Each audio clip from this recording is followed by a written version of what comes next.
திருமணத்திற்கு வரன் தேடி வந்த உங்களுக்கு வன்னியர் மேட்ரிமோனி சார்பாக வாழ்த்துக்கள்.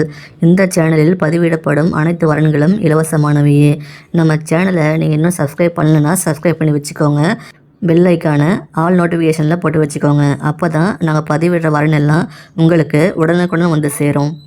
இப்போ இந்த வரனை பார்க்கலாம். இவங்க பேர் ஆராதனா, வயசு 35 ஆகுது, 157 சென்டிமீட்டர், ராசி கும்பம், நட்சத்திரம் புரட்டாதி 3ஆம் பதம் சொல்லியிருக்காங்க. சாதி வன்னியரில் அக்னிகுல சத்திரியான்னு சொல்லியிருக்காங்க. வேலை தனியார் கம்பெனியில் வேலை பார்க்குறாங்க. சம்பளம் மாதம் பிடிப்பெல்லாம் போக கையில் 40,000 வாங்குறதாகவும் சொல்கிறாங்க. இவங்க தூத்துக்குடி மாவட்டத்தில் சேர்ந்தவங்கம்மா. இவங்க கூட பிறந்தவங்க யாருமே இல்லை சொல்கிறாங்க. எங்கள் வீட்டுக்கு ஒரே பொண்ணுன்னு சொல்லியிருக்காங்க. இவங்க திருமண நிலையம் பார்த்தீங்கன்னா இப்போ 2ஆம் திருமணத்துக்கு பார்த்துட்ருக்காங்க.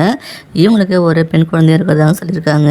இவங்க வயது வரம்பு எப்படி எதிர்பார்க்குறாங்கன்னா, இவங்களுக்கு ஈக்குவலாக இருக்கணும், அதிகபட்சம் ஒரு 10 வயசு வித்தியாசம் இருக்கணும்னு எதிர்பார்க்குறாங்கம்மா. இவங்க எதிர்பார்ப்புன்னா வரக்கூடிய மாப்பிள்ளை நல்ல கேரக்டராகனு எதிர்பார்க்குறாங்க. அதே மாதிரி இவங்களுக்கு ஜாதி தடையில்லைன்னு சொல்கிறாங்க, ஜாதகமும் தடையில்லைன்னு சொல்கிறாங்க. ஒருத்தருக்கு ஒருத்தர் பிடிச்சி போச்சுன்னா போதுன்னு எதிர்பார்க்குறாங்கம்மா. வரக்கூடிய மாப்பிள்ளை நல்லா படிச்சிருக்கணும், ஒரு நல்ல வேலைக்கு போகணுன்னு எதிர்பார்க்குறாங்க. தமிழ்நாட்டில் எங்கே இருந்தாலும் ஓகேன்னு சொல்லியிருக்காங்க. வரக்கூடிய மாப்பிள்ளைக்கு எந்த கெட்ட பழக்கமும் இருக்கக்கூடாதுன்னு எதிர்பார்க்குறாங்கம்மா. வீட்டோட மாப்பிள்ளையும் எதிர்பார்க்குறாங்க. இவங்க கேரக்டர் மட்டும் நல்லபடியாக பிடிச்சி போச்சு அப்படின்னா இவங்களுக்கு ஓகேன்னு சொல்லியிருக்காங்கம்மா. வரக்கூடிய மாப்பிள்ளைக்கு பேசி பார்த்துட்டு ஓகேன்னு தான் மேரேஜ் பண்ணிப்பேன்னு சொல்கிறாங்க. ஏன்னா அங்கே போன வாழ்க்கை வந்து ரொம்ப கசப்பான அனுபவம் போச்சுன்னு சொல்கிறாங்கம்மா. அவர் ஏற்கனவே தண்ணி அடிப்பார், குடிப்பழக்கம் நிறைய இருக்குன்னு சொல்லிட்டு அவர் வேண்டாம்னு சொல்லிட்டு ரொம்ப கஷ்டப்பட்டுட்டாங்கன்னா அதனால் பிரிஞ்சு தண்ணியாக வந்துட்டு தான் சொல்கிறாங்க. இந்த பெண்ணோட வசதின்னு பார்த்தீங்கன்னா இவங்க கொஞ்சம் நல்ல வசதியான ஃபேமிலி தான். இவங்க அப்பா பார்த்தீங்கன்னா ஒரு தனியாக 2 பஸ் வச்சு நடத்திட்டு இருக்காருமா. அது இல்லாமல் ஒரு லாரி வச்சு ஓடிட்டுருக்காருன்னு சொல்லியிருக்காங்க. அப்புறம் நில பலம் சொத்து நிறையவே இருக்குன்னு சொல்கிறாங்க. இவங்க வீட்டுக்கு ஒரே பொண்ணு அப்படின்றதால அவங்க அப்பா அம்மாவுக்கு அப்புறம் இவங்களுக்கு தான் எல்லாமே சொல்லியிருக்காங்க. இந்த பெண்ணோட நலம் கருதி எங்கள் முகத்தை நாங்கள் மறைச்சி தான் போட்டிருக்கோம். இந்த வரன் பிடிச்சிருக்கு அப்படின்னா இந்த வீடியோக்கு லைக் பண்ணிவிட்டு உங்கள் விருப்பத்தை நீங்கள் கமெண்ட் பாக்ஸில் தெரியப்படுத்தலாம். இப்போ இந்த வரனை பார்க்கலாம். என் பேர் சுதா, வயசு 38 ஆகுது, 155 சென்டிமீட்டர், ராசி விருச்சகம், நட்சத்திரம் மனுஷம் சொல்லியிருக்காங்க.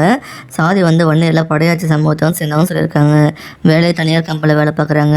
மாதம் 25,000 சம்பளம் வாங்குறதாகவும் சொல்லியிருக்காங்க. எங்கள் கூட பிறந்தவங்க பார்த்தீங்கன்னா மொத்தம் 4 பேர் இருக்கான்னு சொல்லியிருக்காங்கம்மா. இவங்க தேனி மாவட்டத்தில் சேர்ந்தவங்க. இவங்க திருமண நிலையம் பார்த்தீங்கன்னா இப்போ 2ஆம் திருமணத்துக்கு பார்த்துட்ருக்காங்க. இவங்களுக்கு குழந்தை எல்லாம் சொல்லியிருக்காங்கம்மா. இவங்க பார்த்தீங்கன்னா வயது வரம்பு எப்படி எதிர்பார்க்குறாங்கன்னா இவங்களுக்கு ஈக்குவல் ஏஜாக இருக்கணும், அதிகபட்சம் ஒரு 10 வயசு வித்தியாசம் இருக்குன்னு சொல்கிறாங்க. இவங்க எதிர்பார்ப்பு என்னென்னா வரக்கூடிய மாப்பிள்ளை நல்லா படிச்சிருக்கணும், ஒரு வேலைக்கு போகணும், குடும்பம் நடத்தக்கூடிய அளவு வருமானம் இருக்கணும், ஒரு சொந்த வீடு இருக்குன்னு எதிர்பார்க்குறாங்க. மாப்பிள்ளை கொஞ்சம் வசதியாக இருந்தால் பெட்டராக இருக்கணும்னு சொல்கிறாங்கம்மா. வரக்கூடிய மாப்பிள்ளைக்கு எந்த கெட்ட பழக்கம் இல்லாமல் இருக்குன்னு எதிர்பார்க்குறாங்க. மாப்பிள்ளைக்கு 2ஆம் திருமணமாக இருக்கணும், வரக்கூடியவருக்கு குழந்தை இருந்தாலும் நல்லபடியாக பார்த்துப்பான்னு சொல்கிறாங்கம்மா. இவங்க கேரக்டருக்கு தான் ரொம்ப முக்கியத்துவம் கொடுக்குறாங்க. கேரக்டர் பிடிச்சி போச்சுன்னா ஓகேன்னு சொல்கிறாங்க. இவங்க பேசி பார்த்து பிடிச்சி 2 பேருக்கு மனசு ஒத்து போனால் மட்டும் மேரேஜ் பண்ணிக்கணும்னு சொல்கிறாங்கம்மா. வரக்கூடிய மாப்பிள்ளை தமிழ்நாட்டில் எங்கே இருந்தாலும் ஓகே சொல்கிறாங்க. எந்த கெட்ட பழக்கமும் இருக்கக்கூடாது தான் எதிர்பார்க்குறாங்க. இந்த பெண்ணோட வசதியும் பார்த்தீங்கன்னா இவங்க கொஞ்சம் வசதியான ஃபேமிலி தான். இவங்க அப்பா பார்த்தீங்கன்னா கவர்மெண்ட் ஜாபில் ஒர்க் பண்ணி ரிட்டையர் ஆகியிருக்காங்க, இப்போ பென்ஷன் வாங்கிட்டு இருக்காங்க. அம்மா வந்து ஒரு பியூட்டி பார்லர் வச்சு நடத்திட்டு இருக்குதாங்க சொல்கிறாங்கம்மா. இவங்களுக்கு கூட பிறந்தவங்க தனித்தனியாக கல்யாணம் செட்டில் ஆகிட்டாங்களா. இவங்களுக்கு மொத்தம் 40 பொண்ணாக சேர்த்து வச்சுருக்காங்களாம்மா. இவங்களையும் இவங்க குழந்தைய நல்லபடியாக பார்த்துட்டு போதுன்னு எதிர்பார்க்குறாங்கம்மா. இந்த பெண்ணோட நலம் கருதி எங்கள் முகத்தை நாங்கள் மறைச்சி தான் போட்டிருக்கோம்.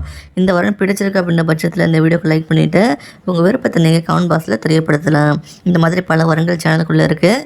சேனலில் போய் பார்த்து தெரிஞ்சுக்கோங்க.